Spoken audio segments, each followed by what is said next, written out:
Marilah kita simak video berikut ini ya. A'udzu billahi minasy syaithanir rajim.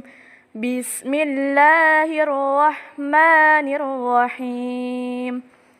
Idza jaa nasrullahi wal fath wa ra'aitan nasa yadkhuluna fi dinillahi afwaja fasabbih bihamdi rabbika wastaghfir innahu kana tawwaba. Artinya, aku berlindung kepada Allah Subhanahu wa Ta'ala dari godaan setan yang terkutuk. Dengan menyebut nama Allah yang Maha Pengasih lagi Maha Penyayang. Ayat pertama. Apabila telah datang pertolongan Allah dan kemenangan. Ayat kedua. Dan kamu lihat manusia masuk agama Allah dengan berbondong-bondong. Ayat ketiga. Maka bertasbihlah dengan memuji Tuhanmu dan mohonlah ampun kepadanya. Sesungguhnya Dia adalah Maha Penerima Taubat. Mufradat atau arti kata surah An-Nasr. Idza apabila jaa datang nasrullah pertolongan Allah wal fath dan kemenangan ra'aita engkau melihat annas manusia yadkhuluna mereka masuk dini agama afwaja berbondong-bondong fasabbih maka bertasbihlah rabbika Tuhanmu wasdaghfir dan mohonlah ampun kepadanya innahu sesungguhnya Dia Allah kana tawwaba adalah. Selanjutnya memahami isi kandungan surah An-Nasr. Amati dan ceritakan gambar berikut. Tahukah kamu sebab-sebab turun asbabul nuzul dan isi kandungan surah An-Nasr? Agar kamu dapat mengetahui sebab-sebab turun dan isi kandungan surah An-Nasr, ayo baca dan pahami uraian berikut.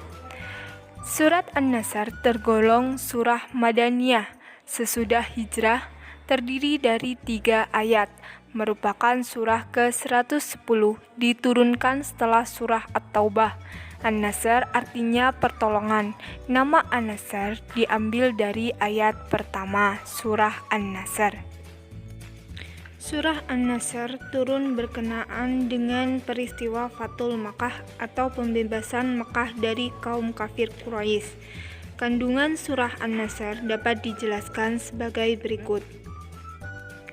1. Ayat pertama menceritakan tentang penaklukan Mekah yang pada waktu sebelumnya tertutup bagi kaum muslimin.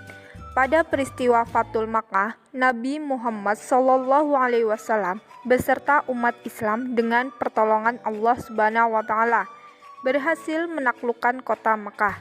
Kemenangan ini membuktikan janji Allah Subhanahu wa Ta'ala bahwa Islam akan jaya.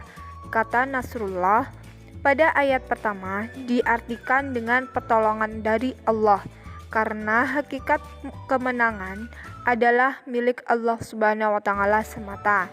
Manusia hanya dapat berusaha dan Allah Subhanahu wa Ta'ala yang menentukan.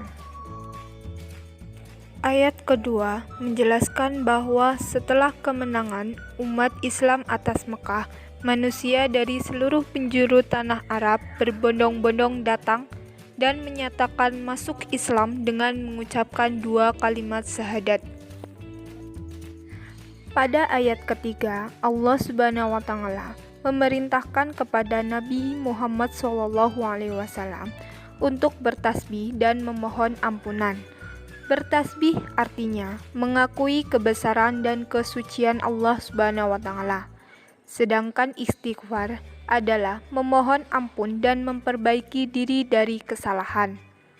Rasulullah SAW diperintahkan memohon ampunan bagi orang-orang kafir yang sudah bertobat dan bersedia mengikuti syariat Islam tanpa paksaan dari siapapun.